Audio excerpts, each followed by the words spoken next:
There have been other wars since Gallipoli and other areas of conflict, and today Anzac Day honours the soldiers of these battles as well.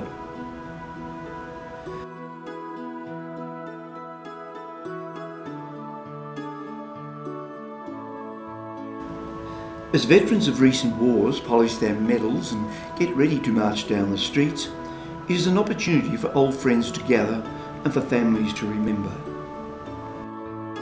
The Australian soldier has gained an unparalleled reputation. These ideals were never more evident than in the Vietnam War. Australia's commitment to Vietnam began on the 3rd of August 1962 and ended in June 1973 with the withdrawal of the last Australian troops. The Vietnam War was the longest war in which Australia was ever involved. Anti-war sentiment in Australia escalated rapidly in the late 1960s as more and more soldiers were killed in battle and conscription was introduced.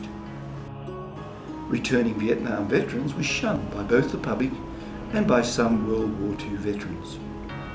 To add to the rejection, many Vietnam veterans were not included in the marching on Anzac Day parades. Eventually, on the 3rd of October 1987, Australian Vietnam veterans were honoured at a Welcome Home parade in Sydney, and it was there that the campaign for a Vietnam memorial began. And exactly 5 years later, on October the 3rd, 1992, the Vietnam Forces National Memorial, located in Anzac Parade in Canberra, was dedicated. The memorial is an open structure and attempts to express the link between the Australian Vietnam Forces and the original Anzac forces, as well as to show the controversy about the war in Australia. The centre of the memorial is a contemplative space which recalls the physical experience of Vietnam. The memorial stone functions in part as an altar. Above, suspended from the forms and forming the centrepiece of the memorial, is a granite ring symbolising the spirits of the dead being lifted from the earth.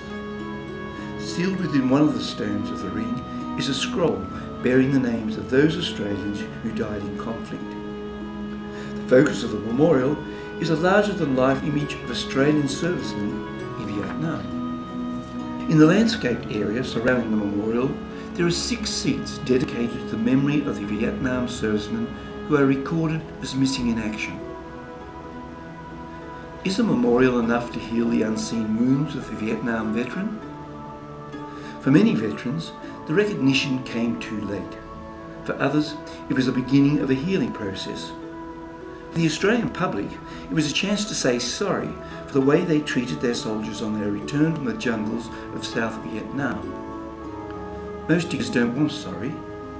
They want a public national thank you for responding to the call of the government of the day, for being a soldier, for doing their duty.